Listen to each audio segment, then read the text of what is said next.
voice of Indonesia.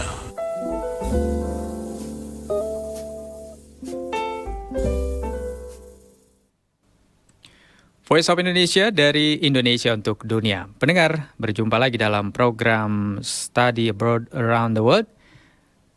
Bersama saya Agus Santika, kali ini akan mengajak Anda berbincang dengan sahabat PPI, Perhimpunan Pelajar Indonesia. Kali ini di Australia, ada Co-Director Media Communication PPI Australia, Sarah Aiko Sitompul. Ya, sudah bergabung via Zoom. Halo, Aiko. Halo, Apa kabar? halo Kak. Baik Kak, Kakak apa kabar Kak? Baik juga, alhamdulillah di studio di Jakarta. Sekarang cuacanya cerah. Kalau di Australia gimana nih? Di Australia juga lagi cerah Kak, cuman emang sekarang udah mulai dingin suhunya, tapi kayak tetap cerah. Oke, di negara bagian mana sih? Sydney Kak. Di Sydney ya, Aiko ya? Oke, kita akan ngobrol-ngobrol nih gimana nih ceritanya Aiko sampai ke Sydney. Udah berapa lama sih di Australia? Aku sekarang masih semester 2 Kak, jadi sebenarnya sekarang belum nyampe 1 tahun di sini. Oh, baru juga ya kalau gitu ya. Ya Kak. S1, S2 sih? S1 Kak. Oh, S1 ya. Dulunya dari Jakarta. Aku tinggalnya di Jakarta, tapi aku boarding school ke Sumatera Utara. Oke. Berarti fresh graduate yang tahun lalu ya berarti ya? Iya Kak. Terus gimana ceritanya nih bisa sampai ke Australia dan memilih Australia sebagai tempat untuk melanjutkan studinya? Jadi aku sekarang kuliah di Australia juga karena beasiswa Indonesia Maju, dan itu aku ambil pas selama SMA, dan ketika lagi proses beasiswanya itu sendiri, kan aku dapat beasiswa persiapannya juga. Mm-mm. Nah, jadi di situ aku udah mulai coba apply, dan terutama University of Sydney yang sekarang aku lagi tempuh itu jadi salah satu universitas yang aku pengen uh, lanjut lebih dalam gitu kan. Nah, Mhm. terus jadi aku coba untuk apply ke sini dan puji Tuhan keterima. Terus sekarang ya aku lagi di Sydney dan aku juga emang masih banyak ketemu orang-orang Indo di Sydney. Aku ngerasa kayak orang Indonesia lumayan banyak ya di Australia. Gitu ya. Jadi nggak berasa di negara orang gitu ya. Eh Sebenarnya ngerasa, tapi kayak culture shocknya masih nggak terlalu jauh karena kayak aku masih bisa ketemu banyak orang Indonesia dan juga kayak banyak resto Indonesia juga di Iya. sini. Oh Jadi gitu kalau ya. makan kan, ya. Hmm. Oke, sebelum kita bicara makanan, tadi itu beasiswa persiapan itu include dengan beasiswanya Eh, jadi beasiswa yang atau sekarang lagi terpisah? lanjutan dari beasiswa persiapan gitu, Kak. Jadi Oh, selama aku SMA kelas 12, aku dapat beasiswa untuk persiapan. Terus untuk yang sekarang, aku lagi beasiswa S1. oh jadi beasiswa persiapannya dari kelas 12 Iya, Kak. selama setahun gitu ya. Iya, Kak. Sampai lulus SMA terus baru dilanjutin. Itu programnya sama ya, Indonesia apa tadi? Tetap beasiswa Indonesia Maju. Iya, Indonesia Kak. Maju. Oke. Gimana bersaing dengan berapa orang, Aiko? Aduh, kalau jumlah orangnya saya juga kurang tahu sih, Kak. Heeh. Oh, tapi paling paling apa sih pastinya banyak ya, se-Indonesia pastinya ya Ya. yang ikut. Beruntung dapat Aiko. Terus ada juga temen yang sama gitu dapat ke Australia. Iya, Kak. Berapa orang tuh? Dan emang dari yang satu SMA sama aku juga, Hmm? termasuk aku ada 6 orang yang di universitas yang sama. Jadi kayak aku juga masih banyak teman di Oh sini. gitu, jadi nggak sendirian Iya, dong ya kalau gitu mah ya. Ya ya ya ya, 6 orang paling nggak berangkat itu bareng 6 orang ya. Terus ketemu lagi mm-mm. di Australia banyak yang sudah duluan gitu ya. Iya Kak. Seneng dong ya. Iya. Terus persiapannya gimana? Dari mulai nge-apply itu berarti sebelum persiapan ya di kelas 11 dong Oh, info-infonya. apply-nya sendiri juga aku di kelas 12 Kak. Oh kelas Jadi 12. kalau untuk direct entry di universitas di sini itu perlu SAT. Mm-mm. Kalau misalkan cuman pakai raport kurikulum nasional tuh harus kayak foundation year 1 tahun dulu. Jadi aku nyoba SAT sama IELTS, terus puji Tuhan dapat sesuai requirements, jadi Mm. bisa langsung direct entry sini. Itu sulit nggak sih? Selagi udah dipersiapin bisa sih Kak. Tapi info-infonya sudah dari kelas 11 kali ya udah dicari tahu ya, sebelum nge-apply yang Eh, persiapan tadi. aku sebenarnya awalnya tuh nggak ada rencana untuk keluar negeri. Tapi Heeh. pas aku lagi akhir-akhir kelas 11, tiba-tiba ada senior aku yang nawarin coba aja apply ini, mana tahu keterima. Nah, terus kayak ya udah deh aku coba apply dulu, terus puji Tuhan keterima Iya, jadi iya, iya. iya. Semua online dong ya? Iya, Kak. Oke. Terus ngajak temen tuh waktu itu. Yang 6 orang itu termasuk kan yang diajak? Oh, eh beda-beda sih, Kak. Itu kayak emang masing-masing nge-apply dan Heeh. ada juga yang beda jalur dari aku, maksudnya beda-beda Oh, beda oke. tipe. Iya. Beda jurusan tapi satu kampus. Iya, Kak. Oke, oke. Ya paling nggak satu sekolah udah apa namanya, satu alma mater itu biasanya udah apa kedekatannya udah nggak bisa di inilah ya. Iya, Apalagi Kak. sama-sama ke luar negeri di negeri yang sama gitu ya. Terus adaptasinya gimana? Bisa diceritain nggak? Adaptasi baru-baru sampai di Australia, terus mau ngapain ya gitu. Terus selain tahu kampus, pastinya pengen tahu juga kepo-kepo yang lain-lain kan gitu ya.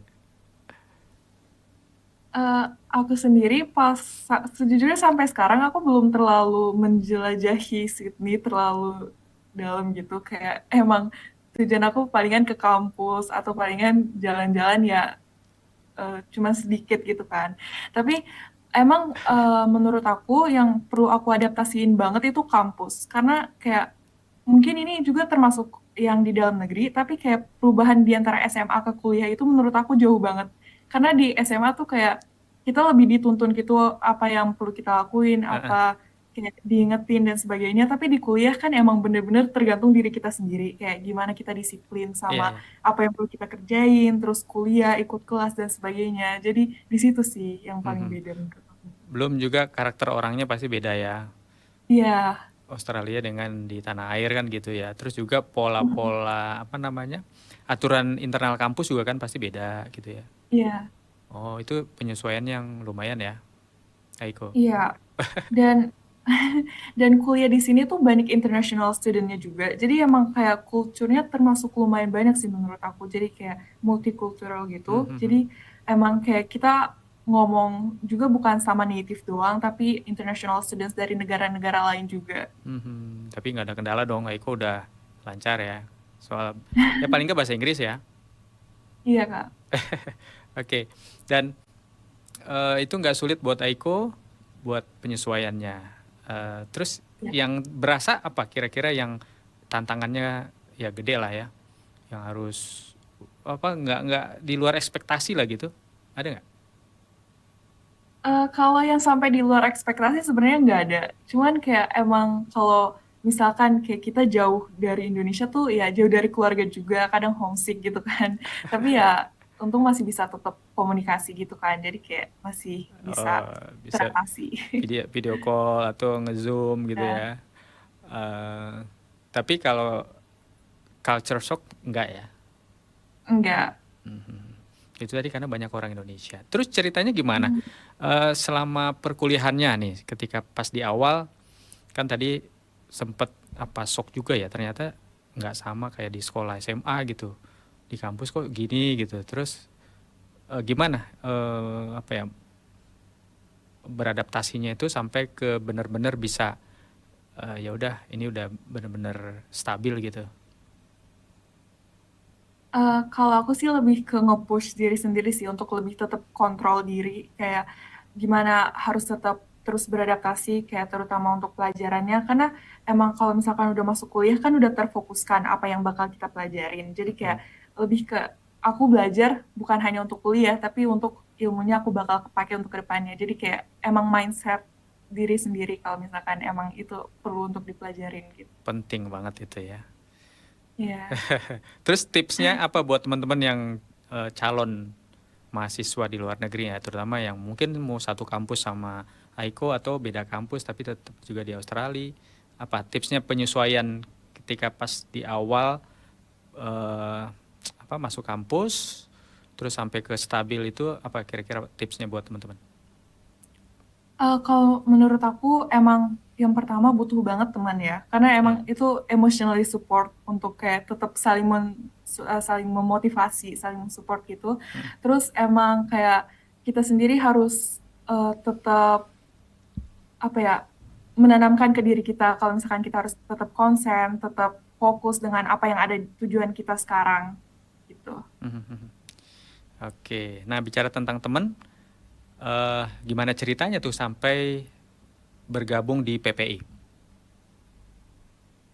Kalau misalkan untuk PPI sendiri, aku juga paling pertama tuh aku join untuk PPI cabang yang di universitas aku sendiri. Hmm. Nah, terus beberapa saat kemudian PPI Aussie juga buka untuk eh, anggota juga kan. Nah, di situ aku juga kayak semakin menambah koneksi juga sama yang lain, kayak aku menjadi lebih kenal sama anggota-anggota PPI dan emang mereka semua baik-baik banget. Jadi kayak aku feel welcome terus ya. Nyaman ya sama teman-teman di Iya. PPI. Oke. Terus kok dapat dapat jabatan nih jadi pengurus itu gimana ceritanya? Karena aku sendiri emang ada passion di desain, jadi aku Hmm. terutama ngorganisir bagian-bagian desain yang di PPI. Jadi emang meskipun major aku agak berbeda dengan apa yang sedang aku lagi jabatan aku sekarang, Hmm. tapi karena emang aku punya passion di situ, jadi ya Gitu ya. Nah, iya. selain daripada pengurus kan Aiko ya boleh dibilang anggota dari PPI gitu yang baru bergabung. Gimana sih?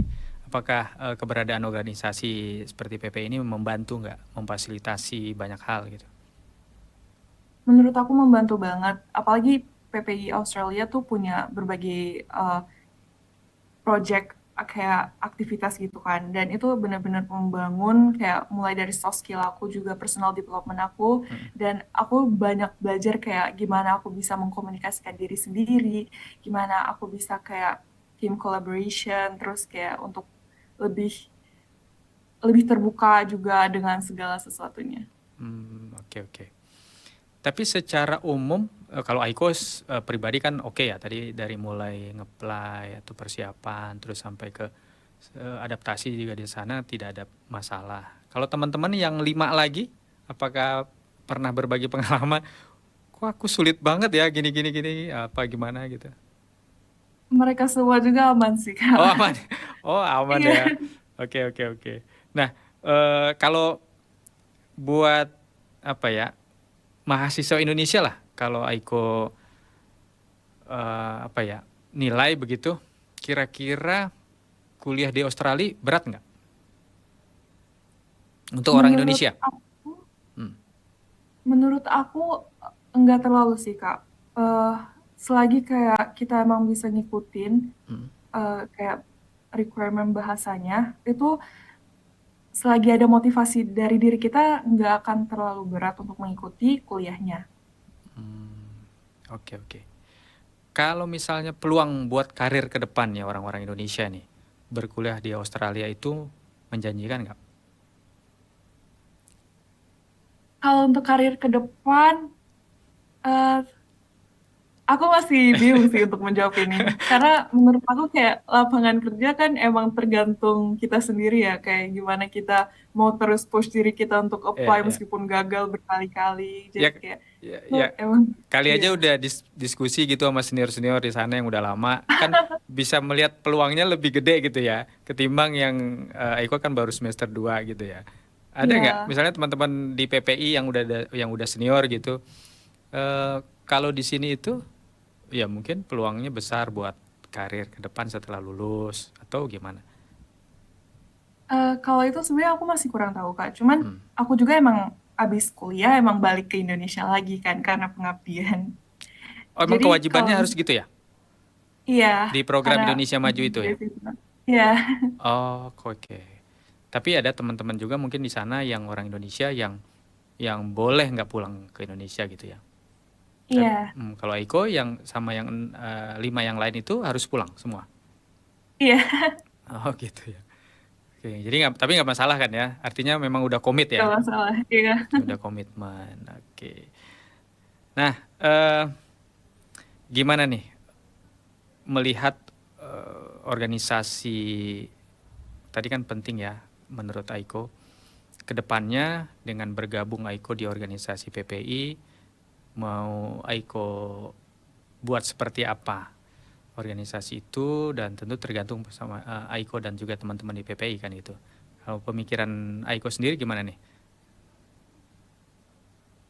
Kalau misalkan aku sendiri, kan aku emang ada di divisi media komunikasi yang Hmm. emang lebih ke untuk publikasi kegiatan-kegiatan yang akan dilakukan atau yang sedang dilakukan di sini. Jadi, kalau menurut aku, sejauh yang sekarang itu udah beneran bagus banget proyek-proyek yang udah dilakuin dan juga kayak internal antara anggota-anggotanya juga saling dekat meskipun online gitu ya. Jadi Hmm. kayak aku udah cukup seneng banget bisa di sini dan ya. Gitu ya. Terus kemudian kalau Mm-mm. kalau di luar organisasi PPI misalnya komunitas Indonesia atau komunitas mungkin ada komunitas yang berbasisnya etnis atau budaya Indonesia itu mau Aiko nyemplung juga atau dibatasi berorganisasi hanya PPI aja dah udah cukup gitu misalnya atau gimana? Kalau kalau sejauh ini yang aku temuin emang baru PPI aja sih yang di sini. Karena Iya. selain pelajar juga kan Aiko bagian dari diaspora kan? Bagian dari WNI yang ada di luar negeri yang Ya. mungkin pengen kapan-kapan aktif di misalnya di komunitas tari Indonesia, komunitas komunitas tadi Aiko dari mana daerahnya? Sydney, Kak.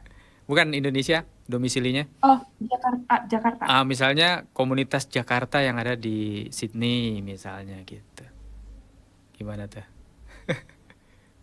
Nanti boleh aku coba cari tahu dulu, Gitu Kak. ya. Tapi sepertinya fokusnya memang kalau semester-semester awal ini lebih ke studi ya. Mm-mm. Gitu, oke. Sudah ada semacam surprise atau kejutan-kejutan setelah 2 semester ini yang mungkin Aiko sebelumnya nggak bayangin gitu. Sebenarnya nggak surprise, cuman emang kadang assignment-nya tuh emang jauh lebih berat daripada yang aku pikir. Jadi kayak aku beneran harus fokus selama 1 minggu lebih untuk mengerjakan itu. Dan kadang emang aku burn out gitu ya untuk ngerjain, tapi emang harus di-handle burnoutnya karena pasti assignment tuh nggak selesai-selesai. Jadi itu sih yang jadi kendala terbesar pas. Harus benar-benar fight ya, harus benar-benar Ya, semangatnya harus dijaga terus ya. ya. Gimana tipsnya jaga mood itu gimana? eh Sebenarnya kadang tuh pasti bakal ada waktu yang istirahat kita kurang. Kayak Mm-mm. ketika emang assignment-nya lagi padat-padat banget. Tapi di situ emang kita harus tetap jaga kesehatan sih menurut aku. Karena kalau misalkan udah kesehatan kita turun sedikit aja itu bakal ngeganggu pola gimana kayak kita harus tetap konstan kayak fokusnya. Mhm. Jadi emang itu sih jaga kesehatan. Terus kayak tetap saling support sesama teman. Kayak emotionally support sama kayak mungkin juga komunikasi sama keluarga itu bakal ngebantu banget untuk lebih motivasi gitu. Ya, ya, ya. Oke, keluarga, mungkin sahabat di tanah Mm-mm. air gitu ya yang mensupport. Jadi support system yang tidak secara nggak langsung itu ternyata penting banget ya gitu ya selama di Ya, luar negeri. Oke, oke. Nah, terakhir banget nih Aiko, mungkin ada tips yang general lah ya buat teman-teman yang mau seperti Aiko. Apa? kalau misalkan menurut aku, jadi kayak kita punya mimpi tujuan masing-masing, dan itu kayak kita harus nge-push diri sendiri untuk tetap konsisten dengan apa yang mau kita capai. Jadi kayak kita emang berjuang untuk apa yang mau kita capai ke depannya, dan emang itu tetap tanam di dalam hati kita, biar emang kadang kita bakal ngerasa putus asa atau sebagainya, Hmm. tapi kayak tetap harus bisa maju melawan kayak rasa takutnya itu. Baik. Luar biasa Iko, mudah-mudahan sukses ya Iko ya, lancar selalu, sehat-sehat terus di sana ya. Makasih Bisa Kak, Kakak juga. sampai selesai studinya ya. Dan ntar bagi-bagi pengalaman lagi ke yang lain pastinya ya. Iya, Kak. Baik Eka, terima kasih ya sudah bersama Voice of Indonesia. Pendengar, demikian tadi bincang-bincang saya di Study Abroad Around the World bersama dengan Sarah Aiko Sitompul, Co-Director Media Communication Perhimpunan Pelajar Indonesia atau PPI Australia. Kita jumpa lagi di lain kesempatan. Tetap bersama di Voice of Indonesia dari Indonesia untuk dunia. Voice of Indonesia.